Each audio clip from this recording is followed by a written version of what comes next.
Some economic projections predict a recession in the United States is effectively certain in the next 12 months. And this comes as a blow to President Joe Biden's economic messaging ahead of the November midterms. The latest Fitch ratings serves as a warning. It says stubborn inflation and Federal Reserve's interest rate hikes will drive the American economy into a 1990-style recession starting in the spring, which means the United States recession could be less than 6 months away. Fitch slashed its US growth forecast for 2022 and 2023 due to one of the most aggressive inflation-fighting campaigns by the Federal Reserve in history. Fitch says that US GDP is now expected to grow by just 0.5% next year, down from 1.5% from the June forecast. According to Fitch ratings, high inflation will hit household incomes hard. The forecast adds to the growing fear among many investors and economists. However, Fitch says the next recession may not be nearly as destructive as the last two major ones.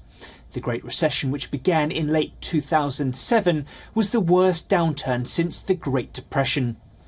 The COVID recession beginning in early 2020 caused the unemployment rate to skyrocket to nearly 15%. The forecast also sees the unemployment rate rising from just 3.5% today to 5.2% in 2024. That translates to the loss of millions of jobs, but not nearly as many as those lost during the prior two recessions. Fitch says the next recession will likely be broadly similar to the one that started in July 1990 and ended in March 1991.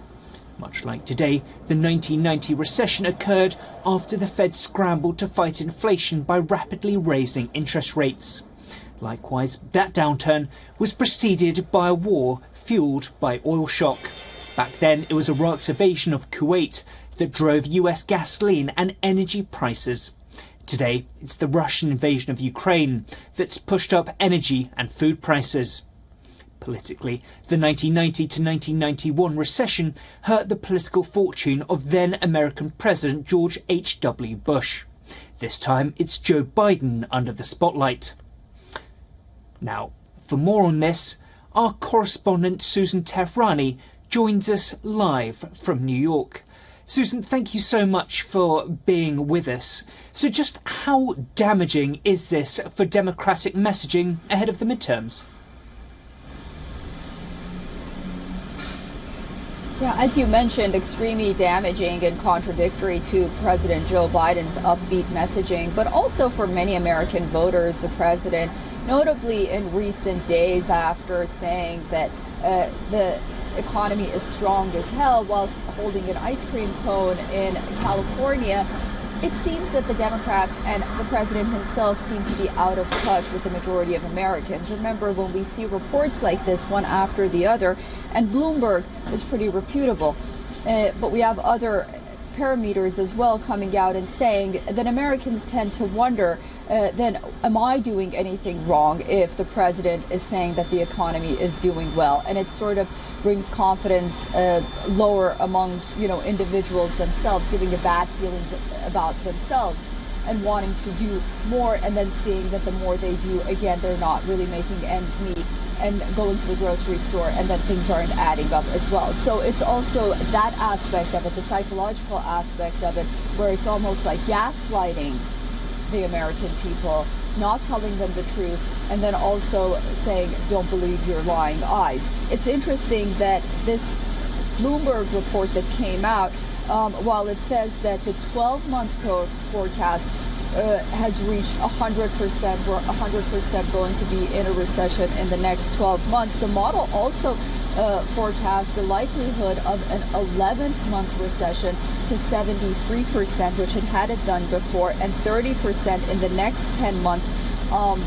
That rose dramatically, and just a year ago, that 30% was 0%. So we can see, how forecasts are dramatically changing, how many economists are saying that, that soft landing that many people were talking about is really out the window, and we really need to buckle up. And then you have a White House and an administration that's looking at you in the eye and saying, you know, everything's going to be okay, the economy is strong, so the optics of it, not good at all. And going into the midterms and even 2024, not a good sign for the Democrats, definitely.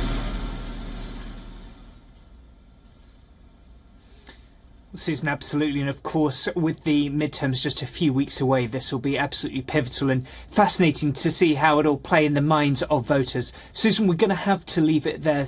Thank you very much for being with us. That was our New York correspondent, Susan Tehrani.